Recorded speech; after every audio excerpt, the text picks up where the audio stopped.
What is up, guys? This is the Coach's Corner. We had a few weeks off. Me and Coach's schedule were kind of conflicting due to a lot of travel, but the weekend of the Celebration Bowl, we couldn't think of a better guest than North Carolina Central QB coach, offensive coordinator Matt Leone with us today before a huge matchup. North Carolina Central wins the MEAC, has a chance to win their first Celebration Bowl in school history. Coach, appreciate you joining us. Thanks for having me, Zach and Coach Fred. It's an honor to be on here, and again, thank you. Absolutely. So the first question has to be, what made this team special? You guys run through the MEAC. Uh, I mean, we're top 20 at one point in the FCS top 25. You guys have a chance to win the first Celebration Bowl in school history. What was different about this team compared to other teams you've coached on? You know, this group of young men that we have in a program is just a special group of guys. You know, if you look at the overall roster of our football team, we're sophomores and juniors, so we're still a fairly young team that's kind of grown together. And so it's been great to see these guys just all the way from the adversity. You know, that COVID year was tough on everybody, but a lot of these guys came in that year or they came in the year before that, and then not playing a football season. We really didn't lose anybody to the transfer portal, didn't lose a bunch of guys, and this group had really just stuck together. And they enjoy each other's company. They all hang out together. They enjoy the off-season workouts, and I mean, we were able to keep, I'd say, 90% of the guys here all summer long. So they've worked together. They enjoy being around each other, and that's what makes this group special. When did you know? Because I got to talk to Coach Oliver at MEAC Media Day, and I'm sure you've seen the interviews. He was not shy about talking about how confident he was. I mean, he called out HBCU game day about their preseason top 10, saying there's not nine better teams in the country than us in the HBCU football. And when I talked to him, he was like, listen, we thought that we could have been the Celebration Bowl champs last season, and we let one game get away against South Carolina State. When did you know this team was going to be different? To me, it was the Norfolk State game last year. That's really when I was like, okay, we got something special here. It was an early conference game for us. We had lost already to South Carolina State in that close game, and Norfolk State went up on us 21-0 in the first quarter. And our guys found a way to battle back. It really didn't affect them. And that to me is what showed that we did have something special. For us to be as young as a football team as we were, and for us just to keep playing football down 21-0 and found a way to get back in the game. The game went into 2 overtimes, and we were able to come out with the victory. That's for me when I said, okay, we got something special. And then you know, we continued to play well the rest of that season. That kind of sparked us. And again, we didn't really lose anybody. So the fact that we were building that momentum going into the off season, and then just seeing the way our guys worked this off season, I knew we had a chance to be pretty good.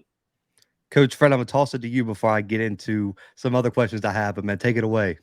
Man, Matt, we've been knowing each other for a long time, man. I just, congratulations on that MEAC championship and getting to the Celebration Bowl. I kind of stopped you a couple times getting to the Celebration Bowl, but that's neither here nor there. That's a whole nother conversation. Yeah, you sure did. That's right. Yeah, I think we're good enough friends to talk about that later. Off the record. But last year, well, not last year, the year before, when we played you guys in the kickoff classic, I think that was your quarterback's first time stepping in between the lines as the leader. Going back to that game, he made plays down the stretch for you guys. Was that something that carried over into not just the rest of that season, the next season, into where we are right now with him? Because he's the guy that makes you guys go. Yes, yeah, he really is. And with the quarterback position, you know, and he did play the year before, but he really played by default. I think he at the time he was a four-string quarterback. They had some injuries, and they had enough injuries where it got to Davius to he needed to play, and for him to go in there under that situation, he played well. For me, you never know what you really have at the quarterback position until he's under fire. He's in the game. Bullets are flying. So for me, that was my first opportunity as coming in 2020. We didn't play, and then that first game against Alcorn that you're speaking of, in the SWAC MEAC Challenge. That was my first time getting to really get a feel for what I had at quarterback, and to see the way he played. And just his resilience and his ability. I mean, he made some really big time throws in that game, some far hash throws to the sideline. He threw a bender on time. That was a big time throw. And then also got in the end zone twice, running the ball in that game. That's when I said, okay, he's a special player. We got to continue to build off of this. And then I knew what, I had at quarterback. And then as we last year just continued to build the trust in one another, I knew what he liked, what he didn't like, what he was comfortable with, and just try to keep him as comfortable and confident in what we were doing as possible. And, and me and him we're on the same page at all times. And I think that's always a dangerous thing when the coordinator and the quarterback are on the exact same page. And that's really how we've been all year long. And that I contribute that to a lot of the success that we're having, especially in the quarterback room. And just to coattail on your season for people who don't know how it works, because I was thrown off. I'll admit it. I was thrown off. Scrolling through social media, and then I see another team in your conference with a championship banner and everybody's laid around. I'm like, wait a minute. I thought Matt and them won and were going, was on their way to the Celebration Bowl. I couldn't, it took me back. I had to go back and look at that post like 5 or 6 times to make sure it said MEAC football champions. Like, wait a minute, how does this, what's going on? So for people that don't know, that just watching our show, can you just kind of basically, basic explanation on how that works? Basic. I know it's a whole lot of, roll the dice. Yeah. That kind of. Yeah. So, Coach Fred, from my understanding of it, and I really don't fully understand all of it myself, so I don't get caught up in that. I just look at, okay, where are we at? Did we win, and did we win the right games, and so on and so forth. So the way it works is because the MEAC does not have a championship game like the SWAC does, they go off of conference record. And since we both ended up with the same conference record, although we won the head-to-head game, we were crowned co-champs. Because we won the head-to-head, we get to go to the Celebration Bowl. So to me, the team that goes to the Celebration Bowl is, the champs.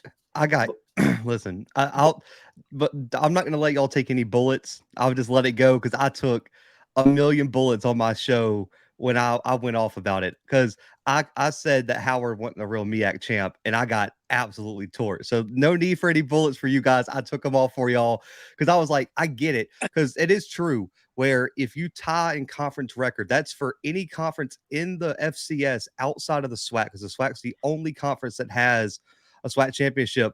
The Big Sky, even if Montana State beat Eastern Washington and they tie, they're co-champs, but Montana State would get the auto bid because they won the head-to-head. So it's like that all across. It's not just the MEAC. It's a dumb rule. I get co-champs if they didn't play, like in the OVC, SEMO and UT Martin co-champs because they didn't get to play.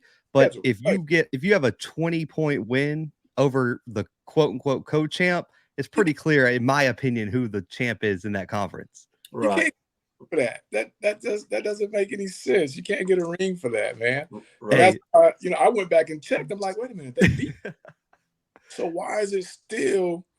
Oh yeah. Anyway, back to you, Zach. Yeah, no, it's dumb. I agree with you, but coach, I'm a former O lineman, so I always got to give the big guys a shout out. I from our publication, we just dropped our MEAC All Conference today. You guys had 4 offensive linemen who made our first and second team all conference. Can you talk about how for a play caller, how comforting it is to know that you have such a great offensive line? And just one guy in particular, Corey Bullock and Robert Mitchell, are 2 guys that, for me, scouting O linemen, those guys should be NFL draft picks, especially my guy Corey Bullock. I love his game. Speak a little bit about the O line and how much pressure that takes off of you as a play caller. Definitely. Zach, I agree 100% with the statement you just made as far as those guys being NFL guys. I truly believe that myself. And, we're very blessed to have those guys. They're very talented.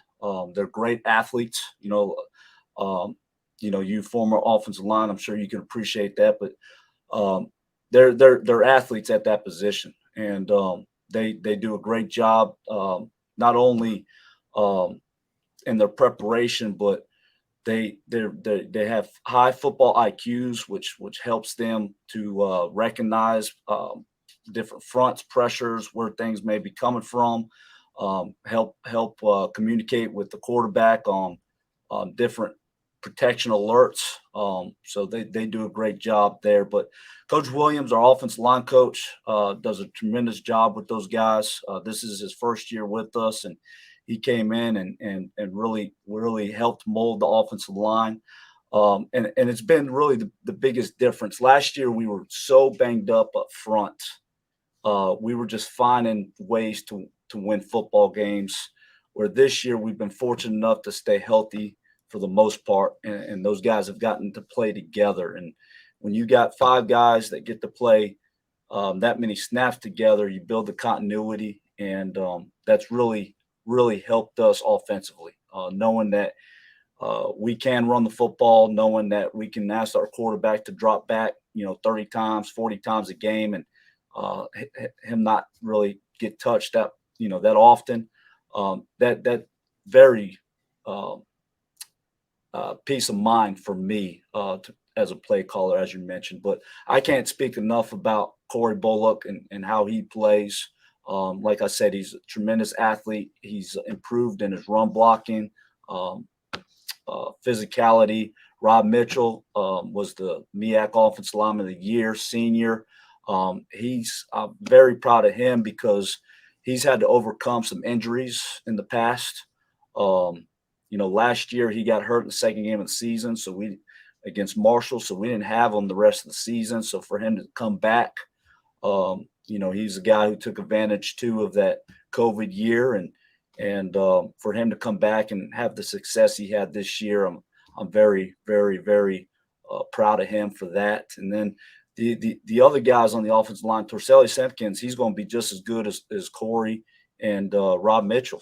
He's just a sophomore. I mean, he started every game for us as a true freshman, and now he's in his sophomore season. So he's a really good player for us. And again, he's got that football IQ that keeps everybody on the same page up front. And so he does a great job. And then with the addition, of Zai Simpson, he came in. He was a transfer from Wingate College and came in and became a major contributor to us up front there. And then Daquan Thomas is our starting right tackle, and he's only a sophomore. So when you look at it, we lose our 2 guards, but the other 3 key pieces get to come back. So we feel like we got the ability to be good there for some time. And the thing with matchups like the Celebration Bowl, you have 2 teams who really don't have a lot of common opponents, so fans may not watch a lot of film necessarily if they're not analysts, coaches. I had to correct some people because of course Davius is going to get all the shine. He's a Walter Payton Award finalist, HBCU Award finalist, but there was a lot of narratives going around on social media about, man, well, NCCU doesn't have any wide receivers. And I'm like, well, pump the brakes. EJ Hicks and Devin are absolute studs. Talk a little bit about the wide receiving core and, what they bring to the team, especially for people who may have never seen you guys play and may think it's just all Davius back there, I guess, throwing the ball to himself, because that's must be what they're watching on TV if they're spreading that rumor around. Yeah. So one thing I would definitely say that EJ Hicks and Devin Smith are definitely our go-to guys. We want to get the ball in their hands as much as possible, and they know what to do with it once it's in their hands. I mean, they're able to get yards after catch and turn a simple completion, a quick game, or whatever the case may be into an explosive play. So they're definitely guys we want to get the ball to. But I would say, unlike maybe some teams that are in this situation, people may believe that we don't have some big time wideouts because we're not targeting just one guy. If you look across the board, we've got a lot of guys with catches. We've got a lot of guys that have scored touchdowns. Our Pee Wee does a great job of just taking what the defense gives them. And Pee Wee is Davius Richard's nickname. So, but he does a great job of just going through progression and takes what the defense gives them. And we ask them to go through a read. So we're not necessarily just targeting 1 to 2 guys. Now, we tried to design things to get EJ and Devin Smith the football. But again, you look at that room, we're still very young in that room. So we got some guys coming along, but you take EJ out of there, he's the only senior, and Devin Smith is a sophomore, and then Andrew Smith, who's been a good player he's a sophomore. Joaquin Davis is a sophomore. Quentin McCall, he's a sophomore. So our guys that are major contributors in that wide receiver room are still young. So that's probably why people have not heard as much about them as they're going to in the future. Oh man, Coach, I'm about to toss it back to you, but I'm gonna let you know there's some MEAC fans that are probably listening to this interview cringing hearing sophomore and freshman and knowing that they're all coming back. But Coach Fred, before we shift to the Celebration Bowl, man, I'll let you take it back over. Well, Matt, with the history that me and you have, and I know we date back to Zach probably don't even remember. He wasn't even on the beat when we were back with the skills camp, Bishop Delahan, the down and dirty O-line camp and all that, which is where we kind of linked up and did work together, with the quarterbacks, receivers. So with that being said, the closeness with your receivers, even though your quarterback is an upperclassman and you got all those young guys, who's the leader?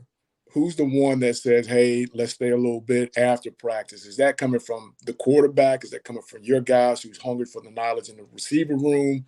How is that working for you there with those guys? I'd say it's a combination of both, Coach. Over the summer, Davius did a great job of organizing, throwing sessions with the receivers, tight ends, and running backs, and he really ran those. But I look at Devin Smith, even though he's still a young guy. I mean, he's a leader. He's a leader in that room. He always sticks around after practice to make sure that he gets more catches in, and he'll pull the quarterbacks, whether it's Davius or even Walker Harris, who's our backup, or Quest Powell, and make sure he gets more catches in.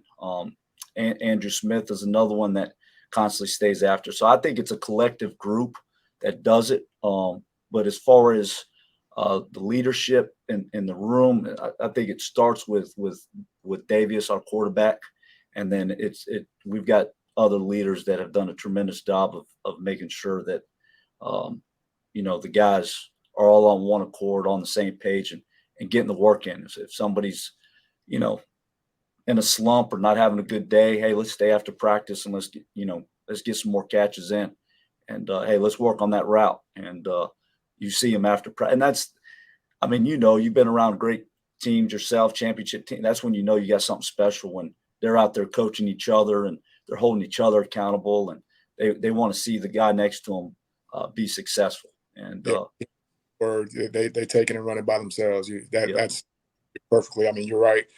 Pee Wee just did it, right? He just graduated, if I'm not mistaken, right? He did. Yeah, he just graduated. His plan is to start in the master's program and work towards a MBA degree. So, shout out to Pee Wee, big time, big. One last thing, man, before we get to the Celebration Bowl, like Coach said, coming from the SWAC, man, to the MEAC, you know, I haven't done anything in the MEAC, so I don't know, and I'm just asking. It's said that the football passion is more in the SWAC. And I don't want to put you on the spot because I know where you are right now. I know where you want a championship at. But compare it in a short example. Give me an example. Compare the two for me and Zach. How are you comparing the two? The SWAC is, the MEAC is. Yeah. I think that's very tough to compare. You know, I was at Southern University and Southern, you know, their fans is unbelievable. They're gonna show up to, doesn't matter who we playing or where we're playing. They show up. And so that experience was great. You know, my perception in the SWAC when I was in the SWAC was it was an offensive league, and you better score points in that league. Where my perception was the MEAC when I was in the SWAC was, and they know how to play defense in the MEAC, and you know, you better be able to run the football in the MEAC, and you know, they rely on great defense. So that was always my perception when I was in the SWAC. But since coming over to the MEAC, you know, it's a very competitive league. You know, you got to be able to score points in this league as well, and then the defenses in this league are really good. So I think both leagues are very comparable. It's hard for me to say that one's, you know, that much different than the other. I think they're very comparable leagues. But I'd say from top to bottom, I know the MEAC, in my experience, the MEAC is you better be able to be ready to play every week in the MEAC, where when I was in the SWAC, you know, there were some teams that was not up to par with the top. You don't have to say it. I get it. You don't have to say it. I get it. Yeah. I get it. That was during my time. You know, things change from year to year, from season to season. But exactly where you're going with that, man. I mean, and we know the teams. You ain't got to say them. We're all on the same page here. Before we get to the Celebration Bowl, with A&T moving out from the time that you got there, is that still a big time rival, or has it shifted now because you're no longer fighting those guys for that berth to the Celebration Bowl? Who's come up as a new rival, or is there? A&T is still our rival. You know, it's in-state rival, and that's an important game. So, and I think that will always be our rival. Now, you know, in the conference, of course, with it being, you know, we really believe in our conference. You need to go undefeated to win the conference, or you need help by somebody. And so every game is extremely important as far as rivalries and stuff goes. I think every game is an important game, so I don't really see like one more important than the other, if that makes sense. We got to win them all. Matt, you're a Florida boy, man. I don't need the politician, man. I need you to come out. I mean, I really don't. I don't have that answer. I mean, A&T is our rival, and we got. Oh, I was about to say, I knew Coach Fred. After this, call Brian up, Central alum, and ask him. I was in the press box. You guys were playing Stephen F. Austin and Central and A&T, and he was in the press box as the Alcorn SID, screaming at the computer, going for Central. Trust me, it's huge. I remember, and that's why that's the first two FCS teams to ever be in the Mayo Bowl for the opening week too. Yeah. That game was Georgia Clemson last year, a top 5 matchup, and Central and A&T got selected this year over FBS teams. And that right there should show you how insane that rivalry must be for them to get that type of honor to play in that game. Yeah. Did you get a check for that? What's that? Did you get an extra check for that? An extra check? Yeah. Oh, no. Okay. But shifting to the game everyone is looking forward to this Saturday, the Celebration Bowl. Central takes on the SWAC champions, Jackson State. The first question is, we know what it is with Jackson State. Number one pass defense in the country, number one total defense in the country, number one scoring defense. The list goes on and on. Without giving away the game plan, what have you seen on film that's going to be the biggest challenges for your offense against Jackson State this weekend? Jackson State's defense is talented at all three levels. They got tremendous pass rushers up front. Their linebackers are really good players. They move extremely well and they're physical. Downhill run stoppers, and then they're very talented in the secondary as well. Good speed, length. So they're a talented group. For us, it's going to be about winning our one-on-one matchups. They're a defense that's going to put you in one-on-one situations across the board, up front, on the perimeter, and so we're going to have to win our one-on-ones, and we're going to need some guys to make plays, make contested catches, and we're going to have to find a way to establish the running game, and feel like we got a good game plan to do that. But they've been stout and stopping the run, and they lead the FCS, like you said, Zach, in a lot of categories. So we got a work cut out for us, but we feel like we got a good team that can match up against Jackson State's defense and their football team in general. So but it's going to be a challenge, but our guys are ready and up for the challenge. Looking back at your schedule, you guys do have one common opponent in Campbell, looking at your whole schedule, is there a team you guys played this year that you feel like who is most stylistically similar to Jackson State and what you're expecting this weekend defensively? That's a good question. From a scheme standpoint, there's some similarities to what we saw from Howard on film and in our game. From a personnel standpoint, we feel like there's some similarities to A&T. A&T had two really good linebackers, and they've always been stout up front, good pass rushers, and then they've had some good guys in the secondary. So from a personnel standpoint, I would say A&T. Those are probably the two best comparisons that I would say. From a scheme standpoint, there's some similarities to what Howard does, and from a personnel standpoint, A&T. Coach, I'll let you take it over for a minute. Fire off my last few. So with the layoff, what creative ways have you guys, your coaching staff, come up with to keep the edge, and then to also not listen to or see all the things that are going on with your opponent? Because I think your kids, if they're paying attention to that more so than what you guys have going on, it could turn into be, fool's gold. It's still the national championship game. It's still at a neutral field. You guys both still have to travel. You've had the long layoff. So how have you guys been able to keep the iron sharp?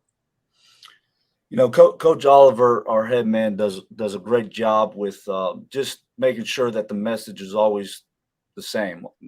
That's consistent, and it's we never spend a whole lot of time talking about what's going on with the opponent. We just try to figure out what they do from a schematic standpoint. Is there areas we can attack their personnel? And then after that, it's all about us. We're not worried about, what's going on in their locker room or the news that's coming out or anything like that. Nowadays with social media, obviously you don't have control over all of it. And our young men, of course, are seeing things that are going on, but the message from us is always the same. And it's about us. we got to take care of these things. And if we take care of these things, they're going to give us an opportunity to win the football game. And with the long layoff, we've been smart to make sure we're staying healthy, but at the same time getting enough work in so we don't lose the speed of the game. We've done some periods where it's been good on good. We've cut out some periods to make sure that we're not driving our guys into the ground and having the risk of injury because we want to get all our guys to the game healthy. But at the same time, we've made sure to get our work in. And last thing we want to do is show up, and because we haven't played in so long, the speed of the game is too fast, where it takes us too long to get going. So I think we've done a really good job. Coach Oliver had a plan in place to make sure that we were kept things in balance to be ready to go.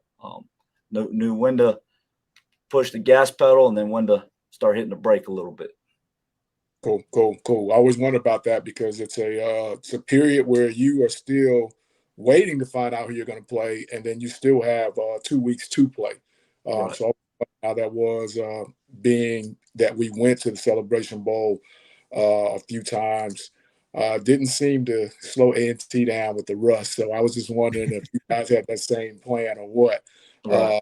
And then, with the end of school coming up, everybody's seeing the whole campus clear out. But you guys know what's at hand. Have you had any problems with your guys? Not that you would tell us, but have you had any problems with your guys looking to get to the house? I watched some of the weather, man. You're a Florida guy. I know a couple of weeks ago you got real down in the teens. How does that work out for you? We've been real fortunate. Some of the days that it got down into the teens, they were days that we did not have scheduled practice. So we have not missed a practice because of any weather issues. We had one day where we pushed practice back an hour just because of a little bit of rain, but it cleared up, and so we've been blessed and fortunate to make sure that we've been able to get all our practices in. So now we are out there in some warm clothes and me being a Florida guy, like you said, Coach Fred, I got about 4 shirts on when I'm out there and a hoodie on. So, but it hasn't slowed our guys down. I mean, they're out there practicing. They know what's at stake, and they're just happy to still be out there practicing. I know a lot of us wish we were. A lot of us wish we were. Yeah. Yeah, listen, I was in Bozeman last weekend, Montana, for that Montana State game. If they're out there practicing, I don't think Central's got any problem. Because, I mean, listen, I don't think people – because I'm from Mobile, Alabama. I've never been that cold in my life up there. It is freezing up there. Yeah. Like, the turf ices – so, you Yeah. had players, running to the sideline and just could not stop, and the only way to stop was just to fall. Wow. Yeah. It's just insane up there. I couldn't imagine what that feels like, or even, play a football game in that weather. I have not experienced that personally myself, No, and this weekend for the semifinal games, I think the Dakotas are getting 10 inches of snow before the semifinal games. Fargo's got a dome, but yeah, Brookings is going to be brutal. But Coach, going into the game, how do you prepare your guys for all the pregame festivities? You got Radio Row. You're going to have interviews left and right. You're going to have every media outlet that covers college football there. You're going to be on ABC, 11 a.m. Central kickoff in the Mercedes-Benz Stadium, which I've been there. It's beautiful. How do you prepare your guys for the moment? It goes back to, what Coach Oliver's message is, and just making sure that our guys are keeping the main thing, and what's the task at hand. And, we've done a good job of telling them what to expect, so that they don't have that, big eye moment. They know what it is when we're going into it, and then just keeping the main focus on the game. All that is, they deserve everything that comes with the game, but it is a business trip, and we're going there to play a 60-minute game, and we got to be ready for all 60 minutes. So we've got a very mature football team, and they do a good job of taking what we give them and holding on to that, and they understand what's in store and what to expect. And I'm not going to ask for a prediction, but just looking, so what would it mean to you personally, and what would it mean to Central as a program, a university, to win the first Celebration Bowl in school history, and also keep that MEAC dominance alive in the Celebration Bowl, move to 6-1, a little bit of pressure on that one too. Yeah, yeah. It would mean everything for me personally. You put a lot of hours into this profession, and as Coach Fred mentioned before, I've come up second a lot, and just winning a conference championship, and people don't realize how tough it is to be in this situation, to have a chance to play for a championship. I mean, it is tough, and I think people take that for granted because you see a lot of the same teams playing for it every year, so they, sometimes that gets lost. Like, well, shoot, if they can play for it every year, why can't you? Well, it's tough to get there. You need some things to go your way. You need guys to stay healthy. You need the ball to bounce your way, and then obviously you got to play well in all three phases and play well every game just to give yourself a chance. So it is hard to get here. But what it would mean to North Carolina Central, this is a great university. I am blessed to be a part of it. Coach Oliver is an alum of North Carolina Central. Our defense coordinator, Courtney Cord, is an alum of North Carolina Central. I think it would be awesome to win the first HBCU national championship with Coach Oliver as our head football coach, as an alum, and then having Coach Cord on our staff. I think that would be very cool to do that. And then for these guys, our players, they deserve to be champions. When you win a championship, whether it's a conference championship or a national champion, that team is forever bonded together. And we've got a special group of young men on this football team, and I would love for them to be able to call themselves national champions. And the final question here, we're recording on Tuesday night. This will be coming out Wednesday, just 2 days away from this game. Really, what is your message to Central fans on what they can expect from your team, this offense, come Saturday morning when this game kicks off at 11 a.m. Central Time? They can expect for us to go out there and give everything we got for 60 minutes or however long it takes.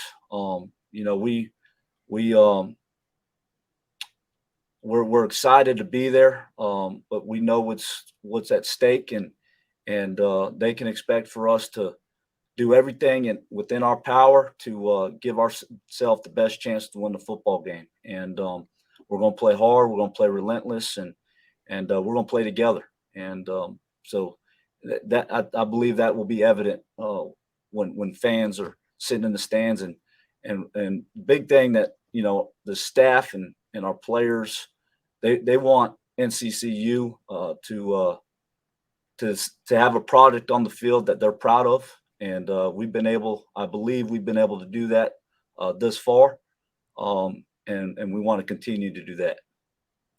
Coach, I know me and Coach Fred greatly appreciate your time. We know this has probably been a hectic week for you, so you could have been anywhere else in the country, man, and really focusing on this game. For you to give us 40 minutes of your time, man, definitely appreciate you. Listen, if you guys are the Celebration Bowl champs, me and Coach Fred expect you back on here. The trophy back there on that desk behind you, the champagne goggles, the T-shirt, the whole nine, man. We'll be celebrating with you. Sounds great, Zach. I look forward to that. Appreciate you, Coach. Matt, I'll tell you this in closing, man, as a friend, enjoy the week. Enjoy the week, man. They do it right. The aquarium, the dinner, the gift room, the barbers, the hotel, it's done right. Enjoy it, because it is tough getting there. Yes, sir. It's tough winning the game, and it's even tougher to get to that championship game, man. it's my conference, but it's my friend. So I'm going with my friend for the win. All right. You better. Those Uh, Alcorn State fans were not going to let you back into Lorman if you ride them with Jackson State. I was at the Soul Bowl. They wouldn't have been real happy about that one. No. I got to ride with my boy. No, I But appreciate guys, it, man, Coach Fred. hey, Thank we appreciate Coach Matt coming on here. Matt Leone, offensive coordinator, quarterback coach for North Carolina Central. Guys, tune into the Celebration Bowl, ABC, 11 a.m. Central kickoff.